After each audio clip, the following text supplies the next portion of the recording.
I'm just going to pretend to some of you who've got kids, and again, it'll be a barrier later on in life if you have kids. I'm just going to presume you're all amazing dads and your kids are your number one priority. And I totally get that. So, when you're planning your kids into your life, it needs to be structured there for your kids. Like when you need them to drop them off at scouts, you do just come dad's taxi. So you need to think, well, when can I do it? It might be that you have to say, well, when I drop them off at scouts, I'll just go for a quick run there. Or there's a gym across the road, so I'll pop in there for half an hour. When I've worked in gyms, the amount of people that join have just said, my kid swims here 4 times a week, so I'm just going to train when they're in there. I've only got 20 minutes. Do it. I think that's a brilliant thing, yeah? Work with what you do rather than keep fighting against, oh, I'm taking that, I'm taking that. I personally set up morning sessions for this one and only reason is it's very rare you do things with the kids in the morning, yeah? So the idea of getting up a little bit early while the kids are in bed, it just takes away all them barriers. They're just gone. The kids are in bed, they're asleep, yeah? A little bit difficult if you're a single dad, I get that, it might not work. That's what I'm saying.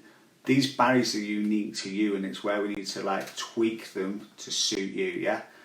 So the great thing I always find for people is training in the morning. Now, I'm not going to lie, my younger self at uni would look at me and go, you weirdo, why are you getting up at 5 o'clock in the morning to go training? What an absolute weirdo, yeah?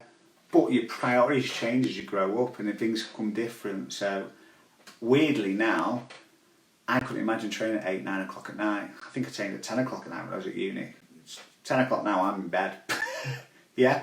So it's about looking at these barriers and breaking them down to suit you. Yeah? Another thing I want to share for you, like, about the kids as well, is try and get them involved. Like, if they become part of the exercise, now that sounds a bit weird, but I was very lucky, like my dad was brilliant in this department. I don't think he ever planned it, just sort of the way it developed. Now, I used to go out running with my dad from a very young age. Right? I'm talking about 8 or 9 years old. Now, I didn't physically run with him, but I went out on my bike, he ran, and it was a great way for us to bond. And I look back on that, and it's 1.5 years' time going out running with my dad. He'd go around the block and I'd go shoot down. Now, I'm not saying you guys go and do that, but it could be that when you came back, me and my dad used to do a couple of press-ups, get them involved, because you could give them such an amazing foundation that will egg you on as well. And it's just a great thing for them to be part of, and what a fantastic thing to do, and I think it's amazing. So if you can get them up just a little bit, it is a great thing to do, yeah? You've got a button called screen time. Might be my light not coming through, there we go. See that? Screen time, yeah? You look at my screen time there, might be the light not coming through, but my screen time is absolutely shocking. It is 7.5 hours. Now, if I tell anybody I haven't got time for something, and you look at my phone, you see 7.5 hours, come on, there's got to be time there. There's got to be time I'm just wasting. That actually looks a lot like, believe it or not, I'm going to be fully honest here, it was over 9 hours before the New Year. So I think I'm doing really good with that. So yeah, time. Look at planning it, look at your phone and just see what your screen time is. I mean, the stats are that the average person spends 40 hours a week watching TV. Yeah? So take that on board. We just have to look and plan that time before we say it's a general excuse. These are all excuses, we just need to find what works for you. Okay, now we've found the time, we've gotten over that, we've planned a week, we've looked at a phone and realised, wowzer. Now this might not be the case for you single lads out there, but if you've got a partner, you've now got to factor them into it, because you're playing Man v Far, you're going to work, you're doing that, and you're going, well, when do you see my partner, when does this happen, I'm going out for an hour, I'm doing this, I'm doing that. It's really important that you get your partner on board with anything that you do, because I tell you what, it makes your life so much easier. Yeah? So one barrier I had with somebody is I do morning sessions, and this person came up to me and went, Connor, there's no chance I can do morning session. Absolutely. I said, the missus will kill me. She'll be waking up, she'll be ratty all day.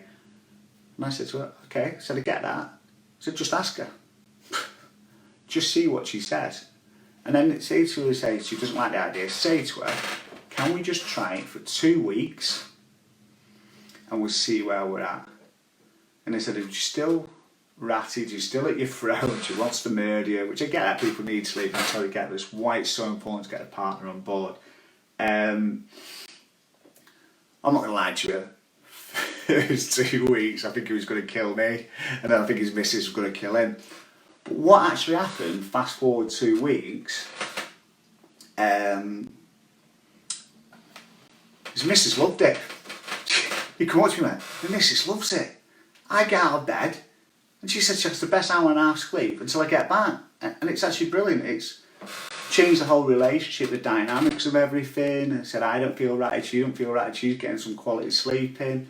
So sometimes what we perceive as being a barrier that we can't do something, I'm not saying, you just need to go a little bit out of our comfort zone and just say, well, let's get a partner on board. Say, listen, I'm going to try it for 2 weeks or a week and we'll see where we're at. And if it doesn't work, then we need to look at something else. So the barriers are forever changing that we might have.